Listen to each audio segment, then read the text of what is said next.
जय हिंद साथियों, कैसे हैं आप सभी। आशा करता हूं आप सभी लोग अच्छे होंगे। सीआरपीएफ यानी कि सेंट्रल रिजर्व पुलिस फोर्स, जिसमें 1,29,929 पोस्ट आपके लिए निकलेंगी। ये ग्रुप सी की पोस्ट रहेगी, जिसे हम लोग कांस्टेबल के नाम से जानते हैं। तो भाई इसका ऐलान हो चुका है। इसमें आप लोगों को क्या क्या स्टेप पार करने होंगे, क्या क्या आप लोगों को मतलब इसके लिए रिक्वायरमेंट होगी, तो पूरी डिटेल आप लोगों को बताने वाला हूँ। देखिए, सबसे पहले मैं आप लोगों को इसके सिलेक्शन का मोड बता देता हूँ कि आप लोगों को पहले क्या करना होगा, फिर उसके बाद में क्या, फिर आगे क्या। सबसे पहले आप लोगों को सीबीटी यानी कंप्यूटर बेस्ड टेस्ट जो है वो देना होगा। ये टेस्ट आपका 80 क्वेश्चनों पर आएगा, और ये जो टेस्ट रहेगा आपका 80 क्वेश्चन आएंगे। इसमें 20 हिंदी से, 20 जीके, 20 हिंदी और 20 मैथ्स। इस प्रकार 80 सवाल आप लोगों के पूछे जाएंगे। और उसके बाद में आप लोगों का पीईटी यानी फिजिकल एंड्योरेंस टेस्ट, और फिर पीएसटी यानी कि आपकी दौड़ वगैरह। ठीक है, फिर उसके बाद में मेरिट बनेगी। तो ये इसका सिलेक्शन का जो मोड है वो काम करता है। अगर मैं बात करूं इसमें कि एजुकेशन की जो क्वालिफ़िकेशन है, यानी जो एजुकेशन है वो कितनी चाहिएगी, तो एजुकेशन चाहिएगी इसमें 10th पास।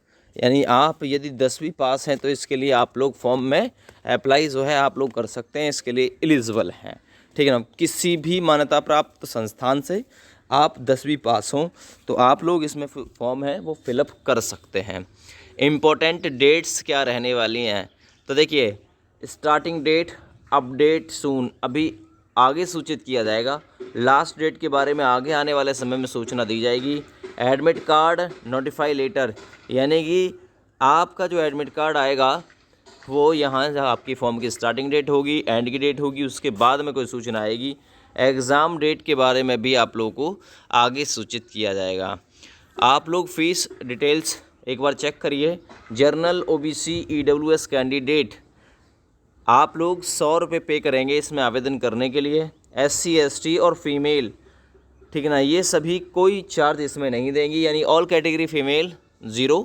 एससी एसटी जो मेल कैंडिडेट हैं वो भी इसमें कोई पैसा नहीं देंगे। और ये आप लोग जो अपना पे कर पाएंगे ऑनलाइन सिस्टम, यानी कि आप लोग ऑनलाइन सिस्टम के माध्यम से इसे पे कर पाएंगे। जॉब की जो लोकेशन होगी वो ऑल ओवर इंडिया होगी। एज लिमिट की बात करूँ मैं तो मैं देखिए, एज कम से कम आपकी 18 है ना। जर्नल कैंडिडेट एज लिमिट की बात करूं तो 18 साल कम से कम हो, और ज़्यादा से ज़्यादा 23 साल हो, है ना।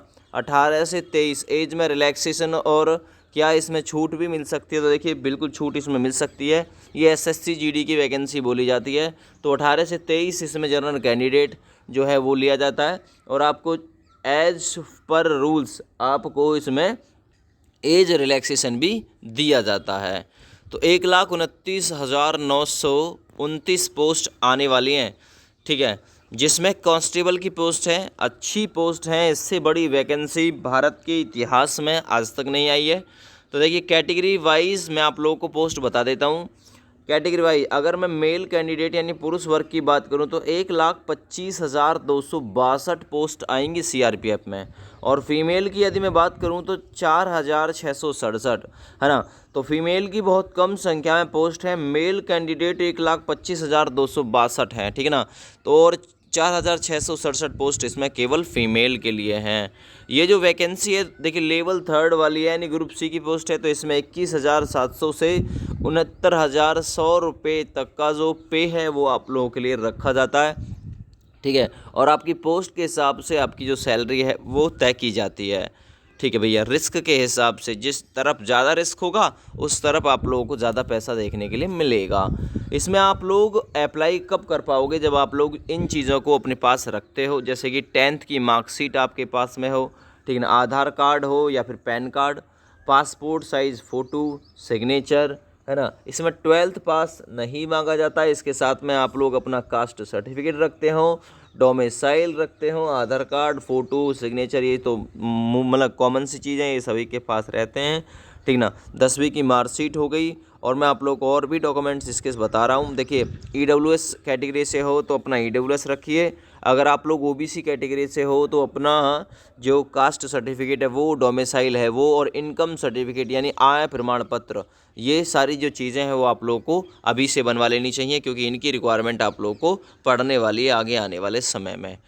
और आप लोगों को जो EWS कैंडिडेट हैं वो अपना EWS स्टेट का ना बनवा के सेंटर का बनवाइएगा, क्योंकि इसमें सेंटर का EWS चाहिएगा, स्टेट का EWS नहीं चाहिएगा। सेंटर का इसलिए चाहिएगा क्योंकि सेंटर की जॉब है, यानी केंद्र सरकार की जॉब है, तो इसमें आप लोग राज्य सरकार का EWS सर्टिफिकेट नहीं यूज़ कर सकते हैं। तो कहने का मतलब ये है, आप लोगों को मैंने पूरी डिटेल बताई है। आगे आने वाले समय में बहुत बड़ी जो वैकेंसी है ये आने वाली है, तो अपनी तैयारी को अभी से अगर आप लोग चुस्त दुरुस्त करोगे तभी इस पे जो आप लोग विजय है वो कर पाओगे।